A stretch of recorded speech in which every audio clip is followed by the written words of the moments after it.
सुप्रभात मेरे प्यारे बच्चों, आज हम व्याकरण से रचना के आधार पर वाक्य भेद करेंगे। रचना के आधार पर वाक्य भेद, रचना के आधार पर वैसे तो अर्थ के आधार पर भी वाक्य होते हैं और रचना के आधार पर भी होते हैं, लेकिन हमारे पाठ्यक्रम में 10वीं के पाठ्यक्रम में रचना के आधार पर वाक्य भेद है। तो हम यहीं से शुरुआत करेंगे कि रचना के आधार पर वाक्य 3 प्रकार के होते हैं। सरल वाक्य, जिन्हें अंग्रेजी में सिंपल सेंटेंस कहा जाता है।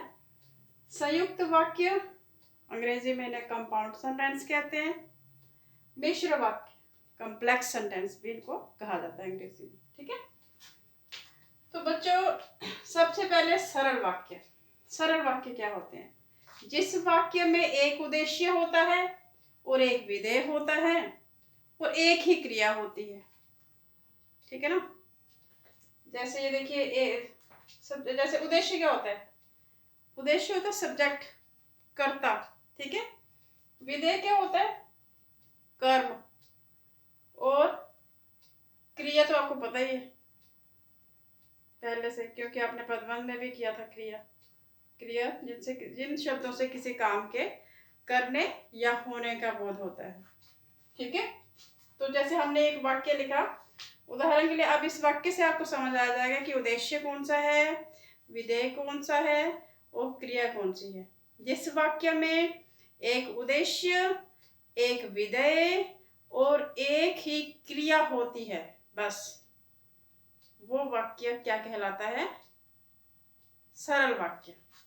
जैसे देखिए एक वाक्य मैंने लिखा है, राम गेंद से खेलता है। ठीक है, यह राम क्या है? उद्देश्य है। गेंद क्या है? विधेय है। और खेलता है क्या है? क्रिया है। इस तरह आपने देखा इस वाक्य में एक ही उद्देश्य है, एक ही विधेय है और एक ही क्रिया है, इसलिए ये सरल वाक्य है। हाँ, तो इस जो सरल वाक्य होते हैं इनको पहचानने की एक आसान सी ट्रिक ये होती है कि इनमें संयोजक यानी कि कंजक्शंस जो होते हैं वो उनका प्रयोग बिल्कुल भी नहीं होता।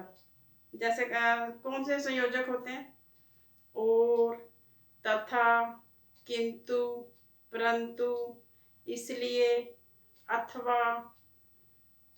ठीक है, जैसे, वैसे, इसलिए। तो इस तरह से इसमें कंजक्शंस या संयोजक का बिल्कुल भी प्रयोग नहीं होता। ये सरल वाक्य होते हैं।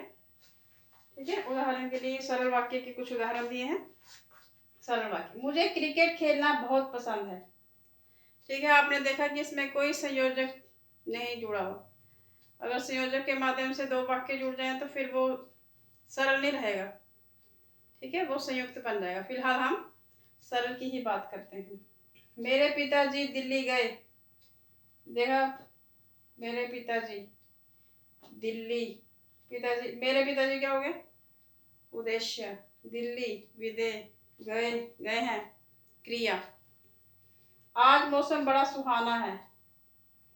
ठीक है, तो ये उदाहरण है सरल वाक्यों के। आशा है कि आपको रचना के आधार पर वाक्यों के भेद में से एक भेद जो है सरल वाक्य वो स्पष्ट हो गया होगा।